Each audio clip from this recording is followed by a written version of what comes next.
Buenas, en esta presentación vamos a tratar sobre los enfoques curriculares. Está a cargo de Luis Fernando González, Iosara González, Isaías Camargo, Edi Fonseca, José Castellón y Said Olivo Pájaro. Somos estudiantes de la Universidad del Atlántico de la Facultad de Educación pertenecientes al programa de licenciatura en Matemáticas. Entonces, vamos a hablar sobre enfoques curriculares. ¿Qué es un enfoque? ¿Qué es un currículo? Un enfoque es el punto de vista que se toma a la hora de realizar un análisis acerca de un trabajo, de una investigación, etc. Ahora, un currículo. Definamos qué es currículo según el Ministerio de Educación Nacional.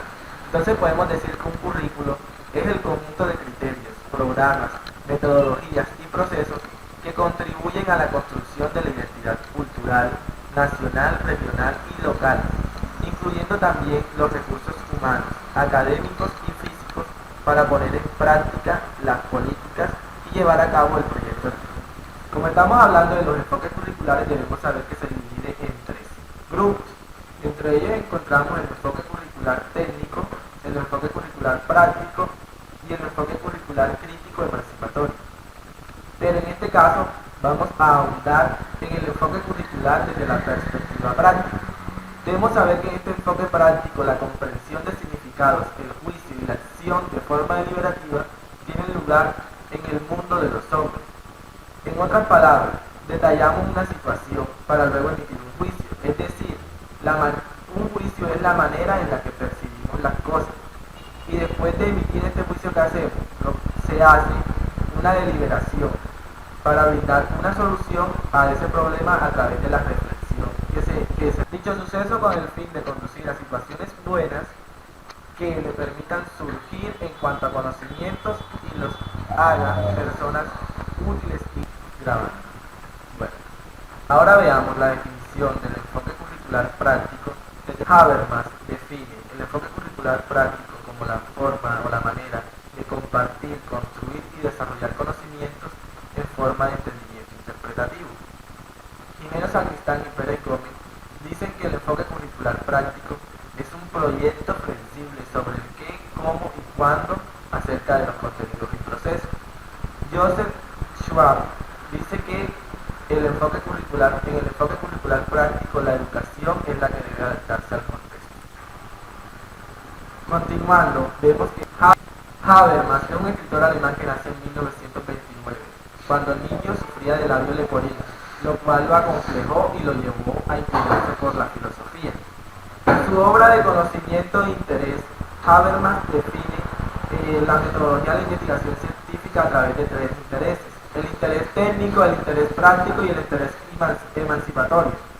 El interés técnico está influenciado por las ciencias empírico-analíticas, el interés práctico está influenciado por las ciencias histórico-hermenéuticas y el interés crítico-emancipatorio está influenciado por una orientación crítica. Ahora, el interés práctico se centra en las relaciones humanas. Según Habermas, se centra en las relaciones humanas, es decir, en cómo tienen que convivir las personas, en estudiar su pasado, su presente, pero sobre todo orientar su futuro. Por esto es que las ciencias histórico-hermenéuticas son muy importantes en este tipo de interés. La hermenéutica la podemos definir como la capacidad de comprender, interpretar y poner en práctica un modelo, una teoría, etc.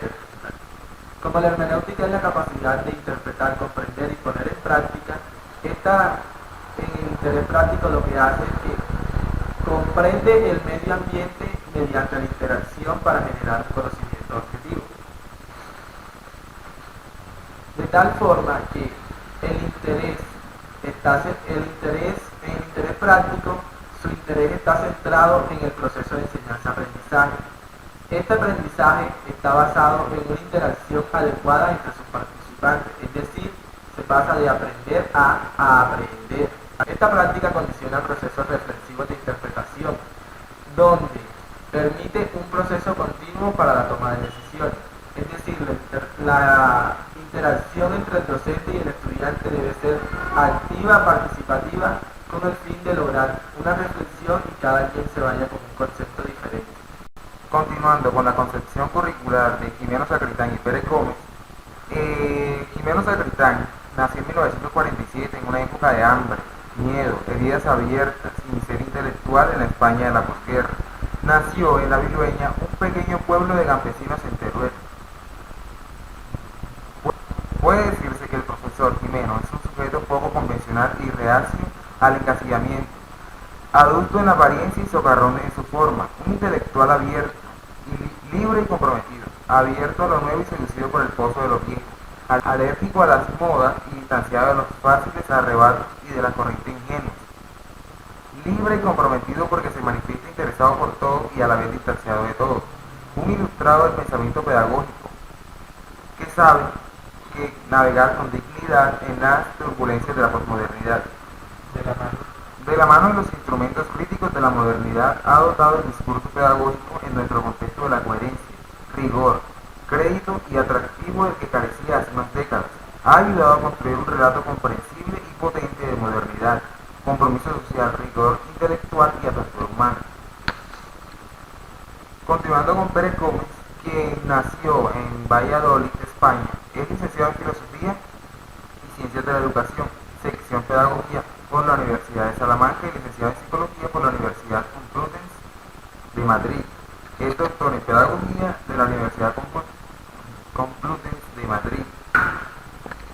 Miembro del Consejo de Redacción y asesor de algunas revistas y ha colaborado con algunas universidades extranjeras. Jimeno Sacristán y Pérez Gómez coinciden en la definición del enfoque práctico, en el que, cómo y cuándo, sobre los contenidos y procesos, es decir, sobre los contenidos, las metodologías y el tiempo.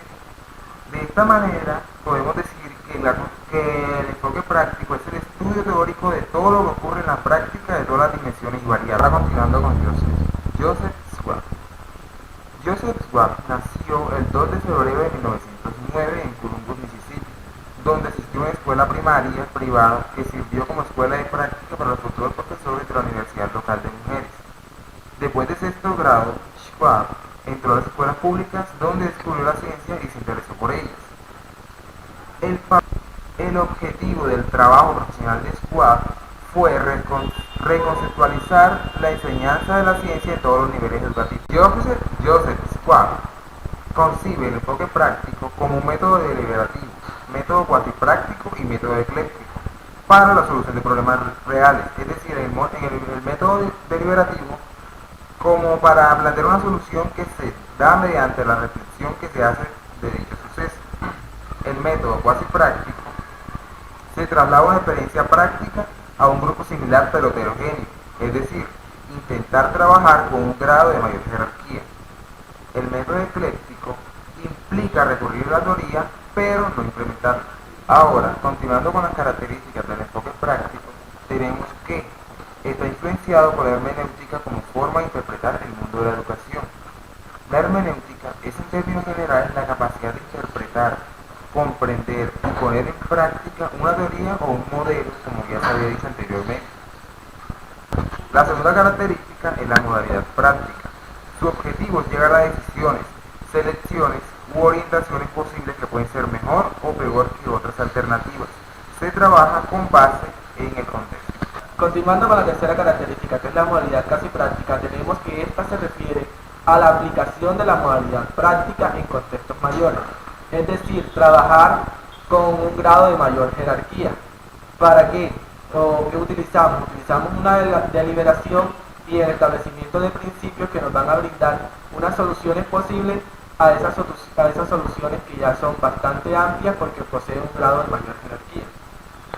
Como cuarta característica tenemos el método de análisis deliberativo de los fenómenos curriculares. En este método, ¿qué se hace? El docente debe razonar y evaluar la búsqueda de mejores soluciones siendo más activo. Cuando estamos hablando de razonar, quiere decir que debe justificar una respuesta, una opinión con un hecho mediante argumentos. Y siendo más activo, es decir, que haya una mayor participación entre las partes que se están trabajando, es decir, docente y alumno o educando. Continuando con las características del enfoque práctico, seguimos con la quinta característica que es influencia por la fenomenología como corriente intelectual. Esta es una parte de la filosofía que busca, que estudia la relación que hay entre los hechos, es decir, los fenómenos que ocurren y el ámbito en que ésta se presenta ante dicha realidad. Como sexta y última característica tenemos el método ecléctico, que es un método que consiste en recurrir a la teoría, pero no para ponerla en práctica, o sea, para no utilizarla, es decir, que la teoría se construye a partir de la práctica que se emplea. En el transcurso de nuestra presentación hemos definido qué es el enfoque práctico.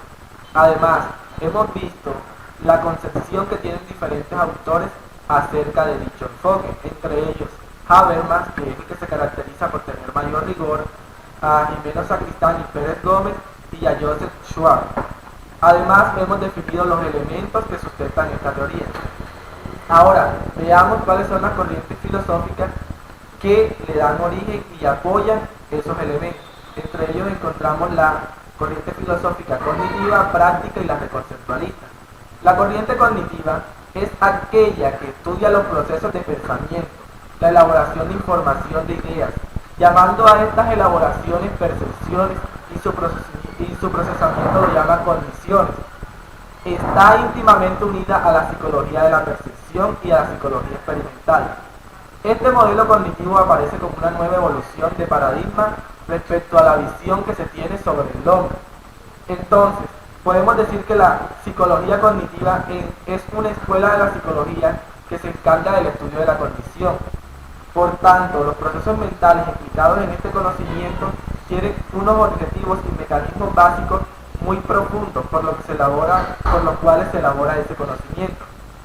Entonces podemos decir que desde la percepción, la memoria y el aprendizaje hasta la formación de conceptos y razonamiento lógico podemos obtener ese conocimiento.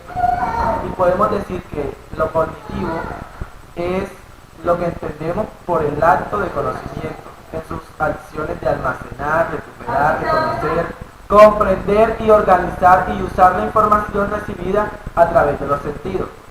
Entonces podemos decir que la cognición está íntimamente relacionada primero con una respuesta, unas emociones, unas sensaciones físicas y unos eventos externos, y todo esto debido al comportamiento.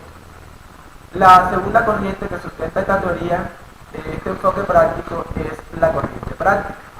En esta corriente práctica se considera el currículo como la formación de la teoría y la práctica. Entonces, la teoría y la práctica. En la práctica, ¿qué se hace? Queda plasmada la teoría. ¿Para qué? Para desarrollarse en un contexto que es a lo cual quiere el profesor. Como tercera corriente filosófica del enfoque práctico tenemos la corriente reconceptualista. Esta es una nueva teoría que tiene una visión crítica frente a los procesos y modelos curriculares de la actualidad. Entiende la importancia de las acciones e intenciones que guían a cada conducta. El reconceptualismo puede y pretende una revisión crítica a los modelos curriculares de tipo académico, propios de la escuela nueva y de la escuela activa. Y de la escuela activa conductuales positivistas. Existen algunas corrientes y enfoques diferentes, pero lo común a todo ello es que van en una búsqueda de una escuela más humana, que vaya más allá de los modelos de hombre, máquina, de corte positivista. Pinar en 1978 define el reconceptualismo como una teoría nueva del currículo que reacciona ante la visión tradicionista, es decir, una reacción frente a la pedagogía y corriente tradicional de la educación, y asimismo ante una visión de lo empírico. Lo sustantivo aquí no son las conductas, sino las acciones e intenciones que subyacen de ellas, es decir, lo que se deriva de cada una de las conductas educativas. Para culminar con nuestra presentación de todo lo relacionado con el enfoque curricular práctico, entramos a la parte de los elementos, que ya es la que nos permite cómo elaborar y presentar un enfoque práctico a cierta aula o a cierto contexto. Dentro de los elementos tenemos como primero los objetivos. que son los que se encargan de recoger el proceso de aprendizaje, es decir, recolectan la información, los datos que se está haciendo en dicha investigación para así poder presentar una estrategia de enseñanza. Como segundo elemento, entramos a la parte de las actividades, que es donde se nos presenta de una manera contextualizada, significativa y reflexiva la forma en cómo los alumnos y el profesor están visualizando y llevando ese aprendizaje en dicha aula o en dicho contexto. Como tercer elemento tenemos los contenidos, que es la parte en donde vemos cómo vamos a resolver los problemas o las situaciones que se presentan en nuestro entorno o en nuestro entorno, que en este caso sería la escuela o el aula donde se está desarrollando dichas actividades. Aquí los problemas a resolver serían las hipótesis a comprobar, o también se busca estimular la interpretación del juicio que hay entre los alumnos y los profesores. Como cuarto elemento tenemos la parte de la evaluación. El objetivo de la evaluación no se basa tanto en el resultado como en el proceso. En la evaluación se busca es la comprensión del proceso educativo, es decir, se busca la manera o la forma de entender y comprender cuál es el proceso al cual le vamos a asignar al estudiante, cuál es el método o modelo que debemos utilizar para así llevarlo a la práctica. La evaluación es cualitativa, es decir, va a medir las cualidades y capacidades que tiene el estudiante. No se hace de manera cuantitativa, sino de manera cualitativa, porque busca es la actitud que el estudiante muestra o presenta ante dicho ambiente de aprendizaje. Es continua, es formativa, deliberativa e iluminativa. Formativa porque según como su palabra lo dice, forma al estudiante para bien. Continua porque lleva todo un proceso. Deliberativa porque se busca, se debate y se busca la forma de solucionar para que ese estudiante no decaiga y continúe en su proceso. El profesor aquí es un investigador que busca e implementa su propia teoría y su propio módulo de aprendizaje. El enfoque práctico se basa en el modelo pedagógico constructivista, es decir, donde se aprende haciendo. Pasamos de aprender a aprender.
Después de haber estudiado el enfoque curricular práctico, haber conocido la concepción que tienen diferentes autores acerca de dicho modelo, también después de haber conocido sus elementos, sus características y las corrientes filosóficas que sustentan esta teoría, damos por terminada nuestra presentación y de antemano le damos las gracias por su atención.